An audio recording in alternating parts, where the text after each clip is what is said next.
Welcome to Beyond Bite Wings, the business side of dentistry, brought to you by Edwards and Associates PC. Join us as we discuss how to build your dental practice, optimize your income, and plan for your future. This podcast is distributed with the understanding that Edwards and Associates PC is not rendering legal, accounting, or professional advice. Listeners should consult with their business advisors before acting on any of the information that is shared. At Edwards and Associates PC, our business is the business of dentistry. For help or more information, visit our website at eandassociates.com.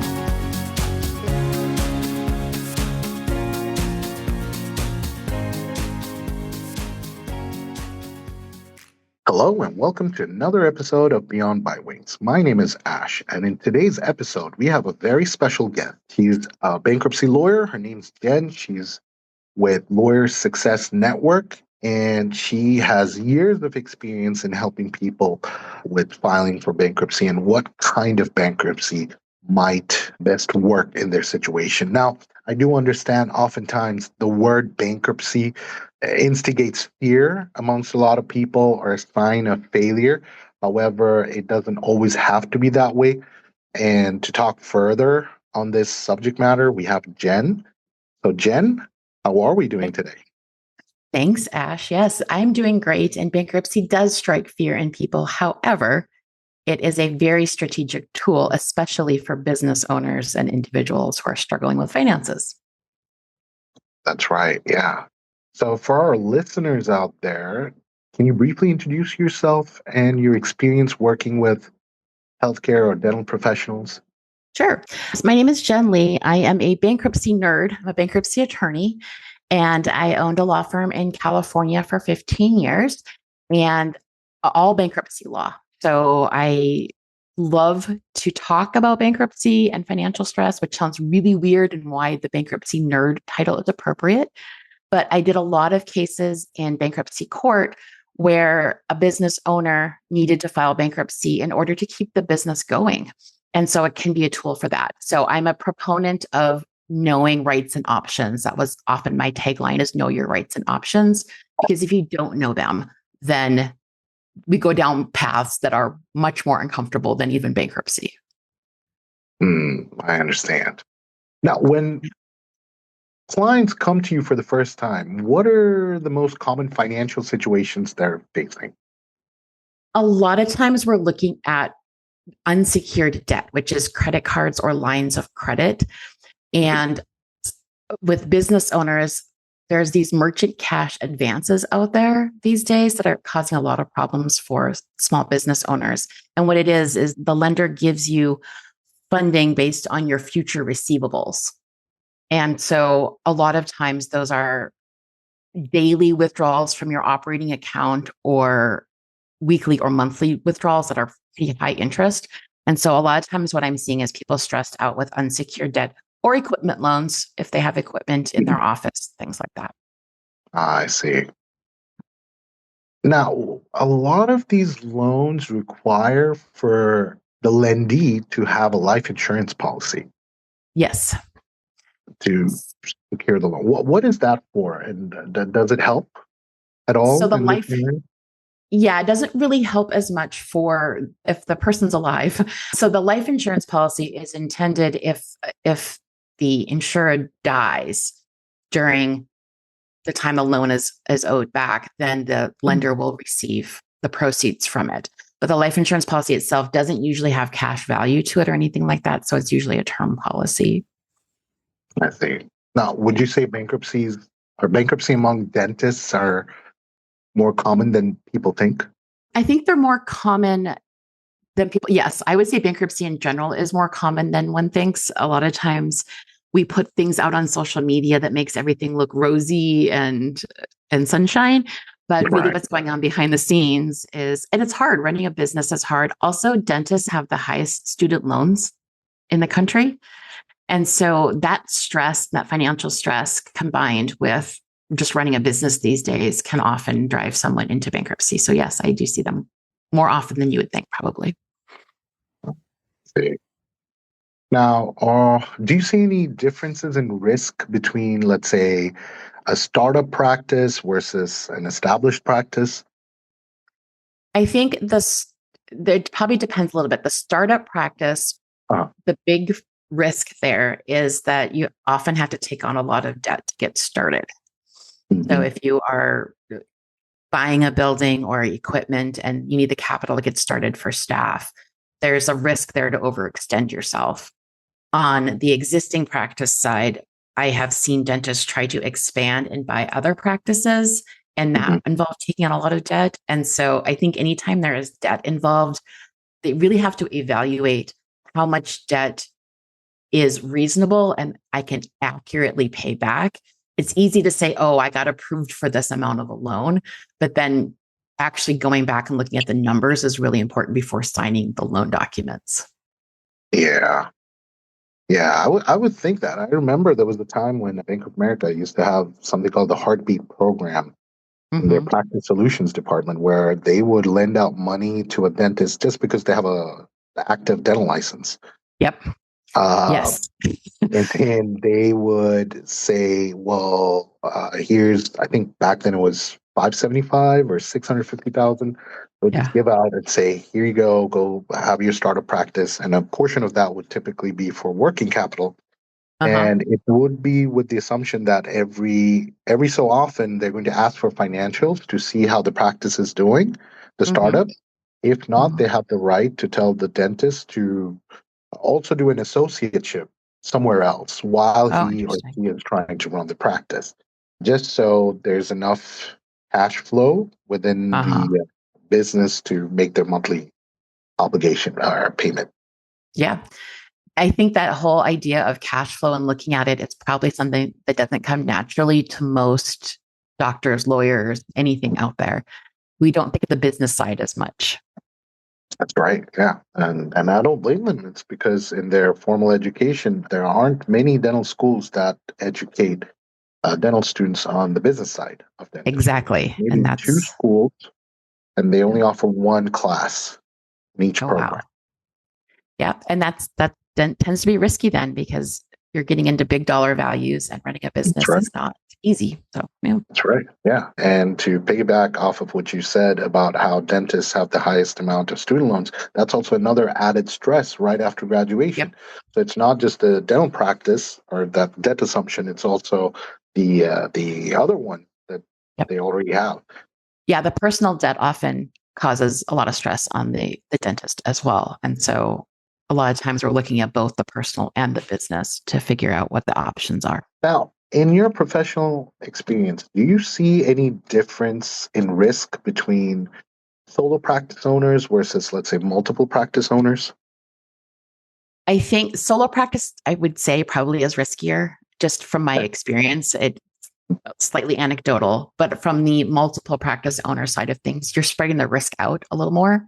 Uh-huh. And oftentimes, one or more of the practice owners has some business experience. And so, what I Mhm. see with the solo side is that they don't have that sounding board or that a person to really walk them through the cash flow and things like that. Whereas the multiple owner practice tends to have a little bit more experience. I see. Now, I know the answer to this, but from my professional world, I get to see this, but I'm also curious to see what you have to say about this. How often do you see your clients intertwine personal finances and practice finances? Oh, all the time. And that's why I said sometimes I'm looking at personal and professional because the personal, a lot of times some of these lenders, especially if it's a new practice, they're going to require personal guarantees anyway for debt. And so oftentimes we're looking at like the personal guarantees. And even if the practice shuts down, the owner is still on the hook for the debt. And then there's sloppy accounting too, where maybe personal expenses are paid out of a business account. So it's really important to keep all those things separate, but that's easier said than done. That's right. Yeah. And thank you for saying that. In fact, feel free to repeat that again. Keep them Uh, separate. Keep them separate, people. That's what I always say. And it always comes to play. I mean, you're probably not going to see its impact on the daily, but when it Mm-hmm. comes to times like these, it certainly can pose problems. And just to mitigate some of that, it's always better to be proactive. tend to be reactive. So why not keep them separate to the best of your ability as much as you can? And if you ever have a Definitely. question, and this is more from me to the listeners, on whether this is a business expense or a personal expense or whether this is a valid deductible expense, just reach out to your accountant and Yes. get the clarification from them, whether to put it on the business card or the personal card. Yeah. And I would always say having an accountant from the beginning with the setup of Okay. things is very Yeah, helpful. So, yeah. I agree. I heard anecdotal. Is there a story that you would like to share with our listeners on I what will, we've been talking about so far? yes. So, anecdotal, and yes, one of the stories that I often relate back to is this whole idea of the personal guarantees. And a practitioner opens an office, takes on debt, but then is over their heads on things. And when they come into me, the initial struggle right away is he can't give me the profit and loss or the cash flow for the business because everything is intertwined. And Mm-hmm. so, not even being able to give good options at the very beginning because we had to get an accountant involved to separate everything out and make it clean. Because when you go into bankruptcy court, you do have to provide pretty significant financial information. It's not always on public record, but the trustee is looking at it. And when I file a case, in this case, I wanted to make sure that we knew exactly what was business and what was personal so that we could allay some of the concerns the trustee may have in keeping the business open. So in this case, the first thing we had to do was get the practitioner to separate out the business and personal and figure out what exactly was business debt. It was all personally guaranteed. So it ended up being a personal bankruptcy that we resolved everything with. But that, yes, I see that very often. And there was one that popped into my head right away as soon as you said that, but I've had several that were like that. Yeah. All the more reasons to keep them separate. Now, what are the main types of bankruptcy that apply to dentists, like Chapter 7, 11, 13? Yeah. So How there do they are, differ? there are a lot of different types of bankruptcies. And so dentists themselves, like individuals, can file for Chapter 7, 11, 13 are the main ones. Mhm. Chapter 7 is a liquidation bankruptcy, meaning usually the business is either shutting down or if it's a personal bankruptcy, you're just wiping unsecured debts and selling assets if there are assets available. Most of the Mhm. time, Chapter 7, there aren't any assets available. And sometimes this looks like equipment that has a loan against it, but the equipment is valued less than the loan amount. So it's not really Mhm. an asset at that point. Maybe you're surrendering the equipment. So Mhm. Chapter 7 is a liquidation. There's no payment plans. It's just you file the bankruptcy, debts are discharged, unsecured debts are discharged. You can surrender equipment back. Usually a business that files Chapter 7 does not continue operating. It shuts down right away. So Chapter 7 is pretty drastic, but it can be useful, especially for those personal guarantees out there. Chapter 11 can be filed by either an individual or a business. And so Chapter 11 is a reorganization plan where you are paying back some debts, maybe paying off secured equipment, paying off taxes and things like that over a period, usually 5 years or so. But it can change. It could be, there's all kinds of ways to structure Chapter 11. Um, Businesses often file Chapter 11. That's usually the chapter they choose. And the downside of Chapter 11, it's really expensive. And so most solos or small firm operators can't really afford a Chapter 11. We're usually looking at other options. There is a version of Chapter 11, not to get too bankruptcy nerdy, called Subchapter V. And it's for businesses that have less than $3.75 million in debt.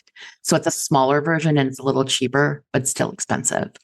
So Chapter 11 is usually the one we keep kind of on the back burner if Mhm. 7 or 13 can help. Chapter 13s can only be filed by individuals, but it can be filed by a sole proprietor. It's just not an entity. Like the corporation can't file for Chapter 13, but the business owner can or a sole proprietor can. And Chapter 13 is a reorganization of debt. And this one tends to be the most helpful for solos to file because they can reorganize debt over 5 years. They can pay back taxes. They can get student loan payments can be forbeared or reduced during that time period. Now, the student loans don't necessarily go away, but payment plans are available for them in Chapter 13.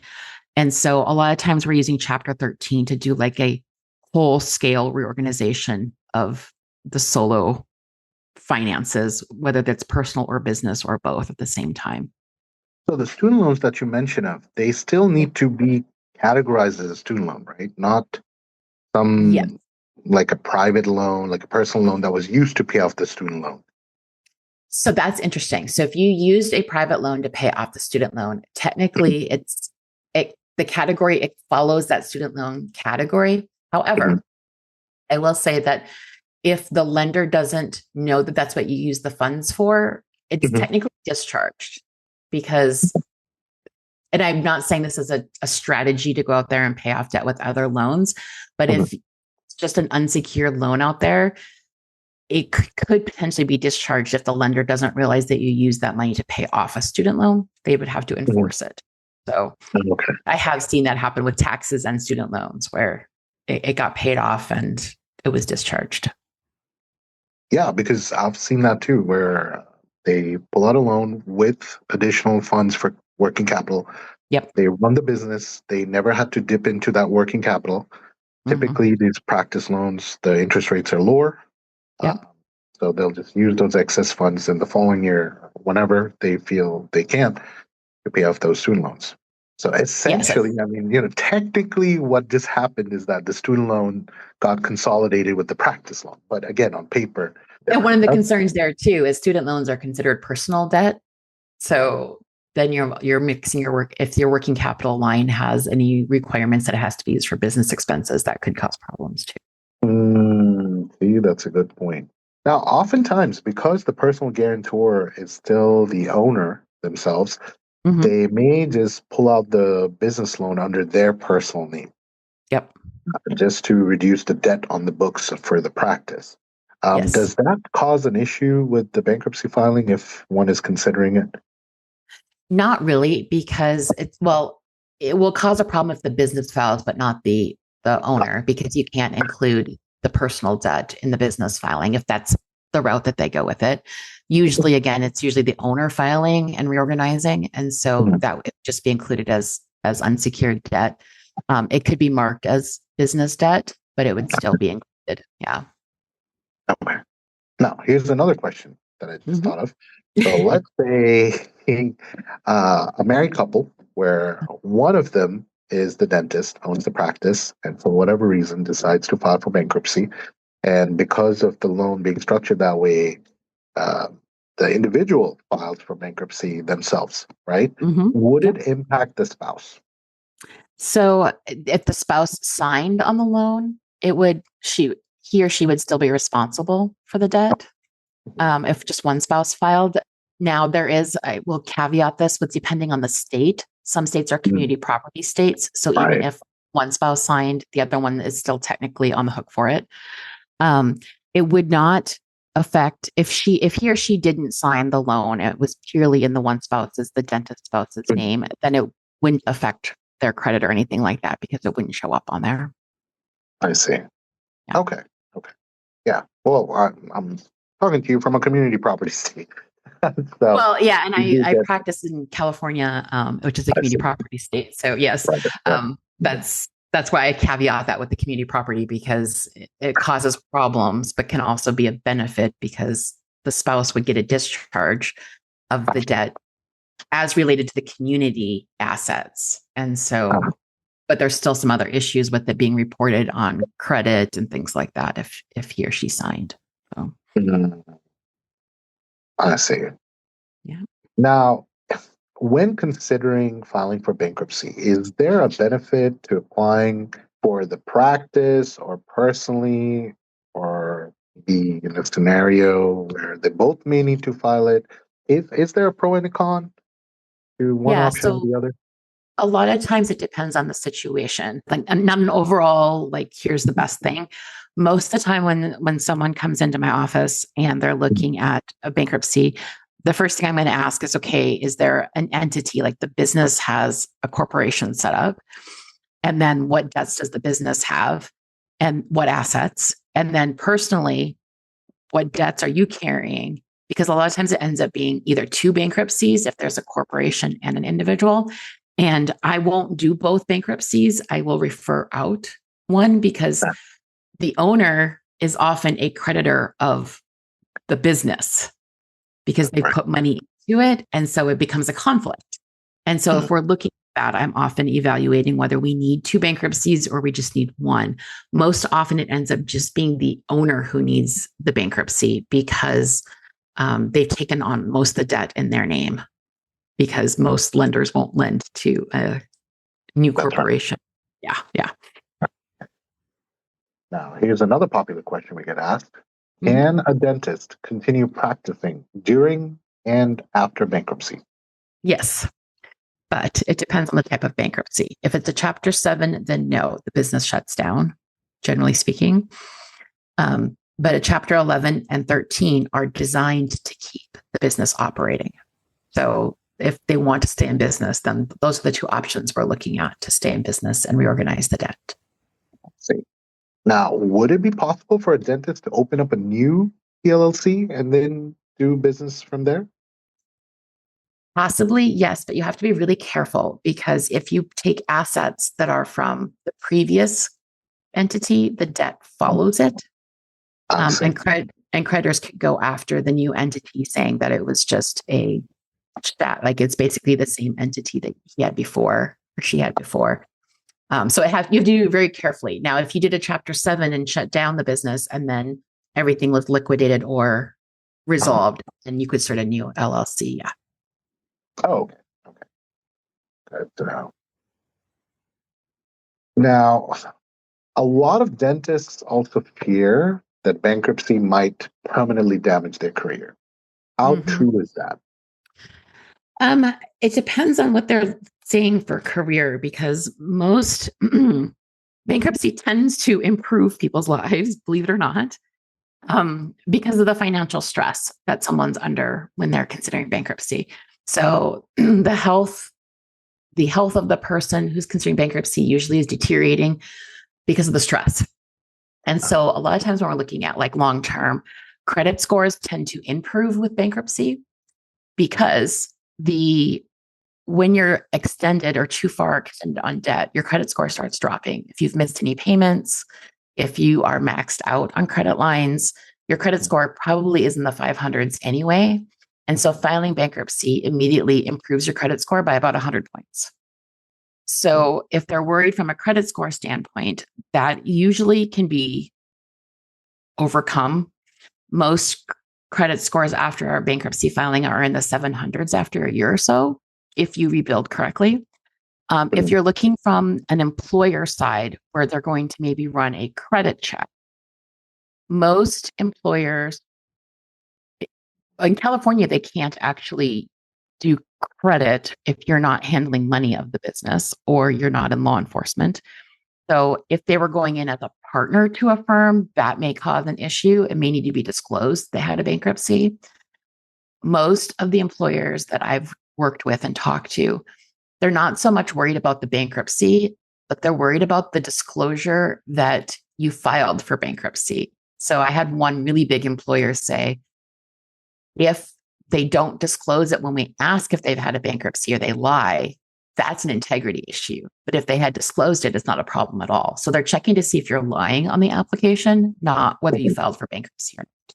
So it is hard to get it is harder to get lending and things like that. If you have an SBA loan, you likely won't get an SBA loan again if you discharge an SBA loan. So there are some cons. Thank you for mentioning that. Yeah, because I believe most of our dental clients have taken advantage of the SBA loan during the COVID time.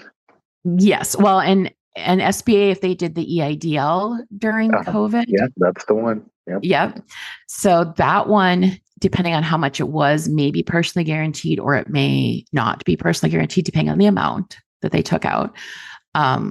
And so those, if the business closes and it wasn't personally guaranteed, it just goes away basically.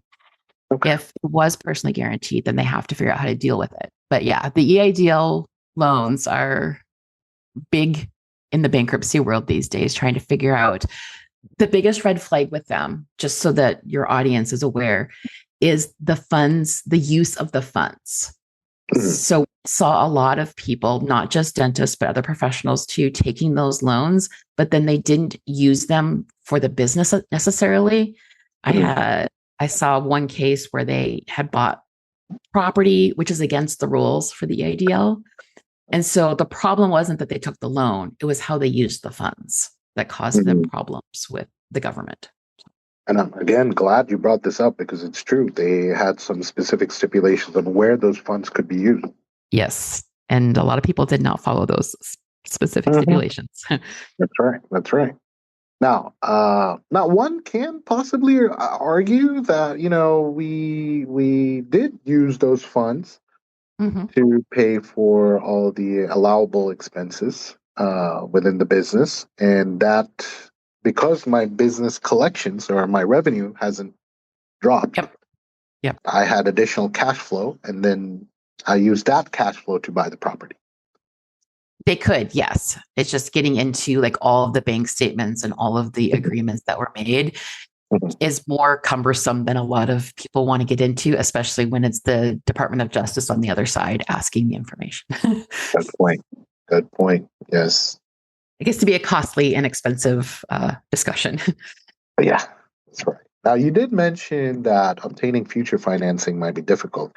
Now, is there a time period on how long it may take for them to be able to acquire future financing? So future financing can often be 1 to 2 years for like lines of credit and things like that. You can get credit cards fairly quickly after bankruptcy. Um, Higher dollar value and SBA type loans will take probably 5, 6, 7 years before they'll even consider it. So I'm always encouraging people to figure out cash flow and how to make their business run without debt as much as they can.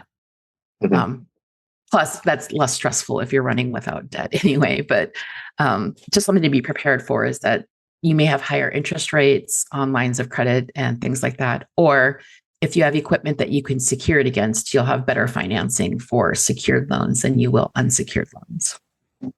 I see. Yeah. I'm trying to think with some of our clients that may have filed for bankruptcy, quote unquote, because of the location, that it wasn't what they thought it would be.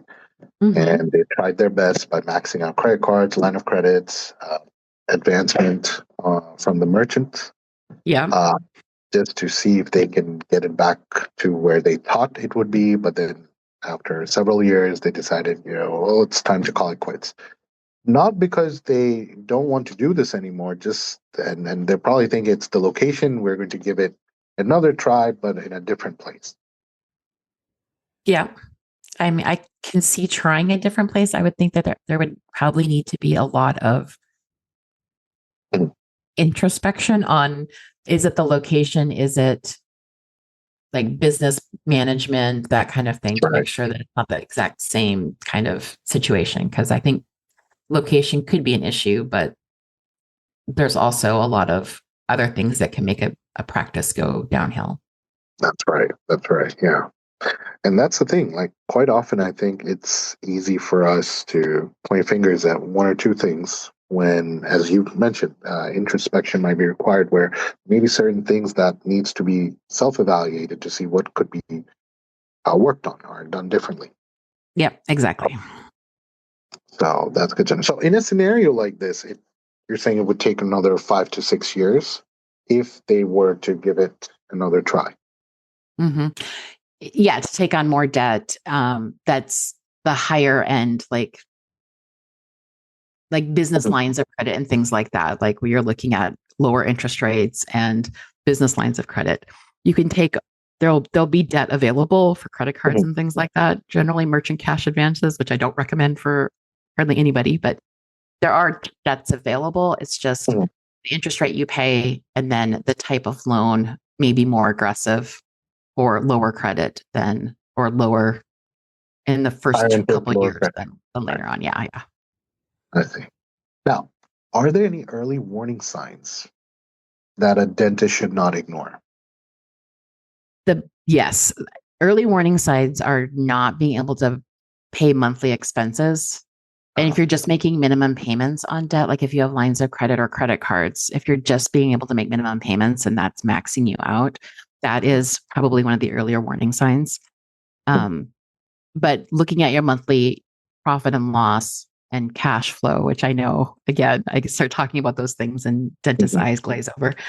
But looking at those numbers to see if you have nothing left over each month, or if you're pulling on a line of credit every month for payroll and things like that, that is definitely, you should be considering at least looking at your finances to figure out if you should be doing something right now versus waiting.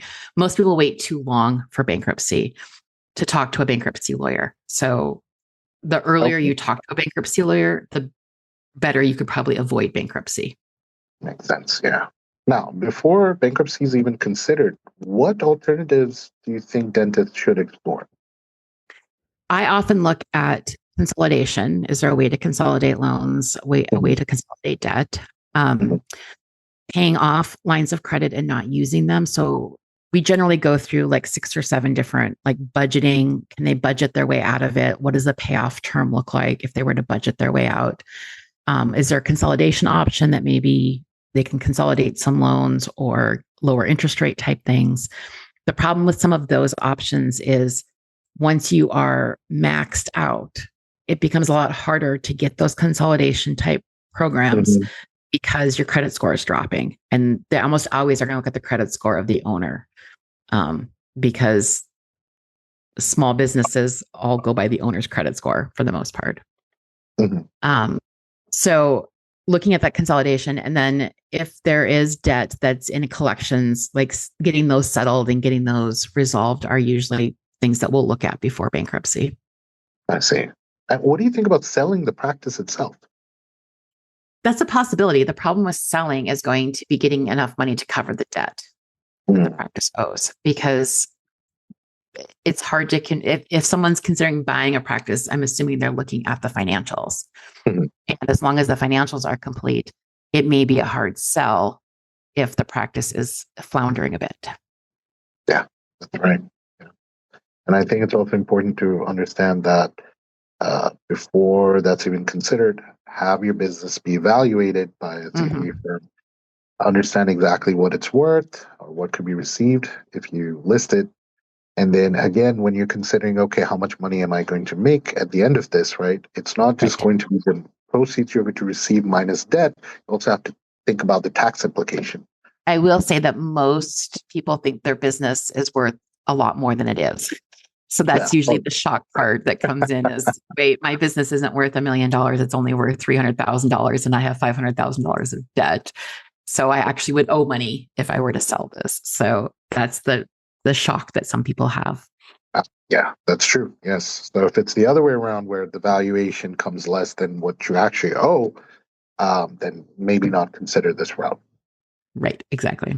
Yeah. The other thing is that, in the dental world, especially if you're planning on selling your practice to an independent buyer, that valuation depends a lot on your collections. So I think being proactive in this scenario, especially with this option, will work in your favor because the longer you wait, the more hit you're going to take on your collections. And typically what happens with the prospective buyer is that they look at the last 12 months of your collections. So the longer you wait, the less the collections, meaning the less you can receive from the sale of that practice. Again, only if you're considering this option. Right. Right. And collections are important. And the older they get, the lower the value of them goes. And so that's also something to consider if you have a lot of old collections out there, cleaning those up and strengthening your business practices when it comes to collections is a good habit to have anyway, whether bankruptcy is on the table or not. Yeah. Yeah. Now, speaking of that, when is it actually too late to avoid bankruptcy? So most often what I see is these merchant cash advances where now they are taking daily draws out of your operating account and it's consistently overdrawn. At that point, we have to just free up the ability to put money in the account. And so then we're probably just looking at bankruptcy right away to deal with the merchant cash advances. Also, when someone comes in and they've got multiple things that are maxed out and in collections, and tax issues often come into play here. come into play because they haven't paid taxes because there's no money left over to pay taxes. That often becomes an impetus for let's get a bankruptcy filed so that we can start reorganizing all of this and get it back on track. And bankruptcy isn't always the last resort. A lot of times it's used as a strategic tool before things get to that. But that's when it's too late, is when those merchant cash advances and the taxing, the IRS is knocking at the door. Yeah. Okay. Good to know. Now, are there any financial or legal steps that dentists can take now to reduce risk? I think having an accountant help you set up your books, having an accountant make sure that your business structure is set up correctly. And whether you like to look at numbers or not, you at least look at your numbers on a monthly basis with someone who understands profit and loss and cash flow if you don't understand them, because that's usually where I see the biggest mistakes made, is kind of like the head in the sand where, oh, the bills are getting paid, so it must be okay. When there are like lots of red flags being thrown up in the cash flow and the monthly profit and loss. So to be proactive and avoid talking to someone like me ever, I would say get your cash flow, understand the numbers, even if you're not an accountant yourself, getting enough knowledge so that you know how your business is run is really important. And let's say they are already at that stage. How important do you think the coordination is between a CPA, financial advisor, and a bankruptcy attorney? So usually the coordination is important. If they have a CPA, that I love clients that already have a CPA, because that means at least they've done their taxes probably. A lot of times I get people, professionals who have been avoiding doing the taxes because there's, it's our tendency as humans to avoid uncomfortable things. And so if they have a CPA and a financial advisor, I'd like to coordinate with them and try to figure out kind of what's been done and what they see as the red flags. I would say most clients who end up in a bankruptcy attorney's office don't have a financial advisor necessarily, and not all of them have a CPA. So the coordination is great if we can get it, but don't let that hold you back from talking to a bankruptcy attorney if you don't have those. If a dentist listening today is worried but unsure on what to do, what should their first step be? Get the numbers together, at least get, your last 12 months together. It can be in a really raw format, but it is okay to talk to professionals before you need them. And so talk to CPA is a good place to start. If they're a good CPA who gives advice during not just preparing your taxes. And then it is okay to talk to a bankruptcy attorney, never needing a bankruptcy. I do a lot of telling people that financial stress can be talked through before a bankruptcy is needed. And so there are bankruptcy attorneys out there who will talk you through other options, and knowing the options and knowing where you stand is very valuable. And so I have had people that have never had to file for bankruptcy, but we would do a couple consultations, a couple sessions, and talk through things. And once they understood what their options were, they were able to execute it. And so I would say get the CPA on board, make sure your books are in order. But then if you're struggling, do not wait to get professional advice, because proactive advice is hugely valuable compared to reactive advice. Well, yeah, that's very true. And on but it's that scary. note, It's scary. People don't want to talk. It's scary. It sounds like it's the beginning of the end, but it's really not. that's the thing. I mean, how many people we're always taught to think positively, to Yeah. not think about the negatives or negative setbacks. So, I mean, we're wired that way, so to speak. Yep, it's very true. So, but I would look at as a positive, is knowing your options is better than walking around blindly. So that's how I usually look at it, is if you know your options, you can make better decisions. That's true. Yeah. And it's just being in the know, right? Mm-hmm. Of what your options are. It doesn't necessarily, as you pointed out, doesn't necessarily mean that you're already in that situation. Maybe you're just Right. being careful, being Yeah, proactive, exactly. putting some safeguards in place. so it doesn't get to that. Yep. All right. Well, thank you so much, Jen, for sharing all your awesome knowledge with our listeners. It was a real pleasure. If we have anyone interested in talking further on the Mhm. subject matter with you, how would they contact you? Yeah, my website is lawyersuccessnetwork.com. I'm also on LinkedIn as Jen Lee, and I have a huge network of bankruptcy attorneys that I work with across the country. Reach out to me, and educational content is, I have fun doing that. So just reach out if you have any questions. Fantastic. All right. Well, thank you again for being on our episode today. Thanks for listening today. Be sure to subscribe to Beyond by Wings on your favorite podcast platform. For more information, you can follow us on Facebook, Twitter, and LinkedIn, or reach out to us on our website. You can also shoot us an email at info@eandassociates.com.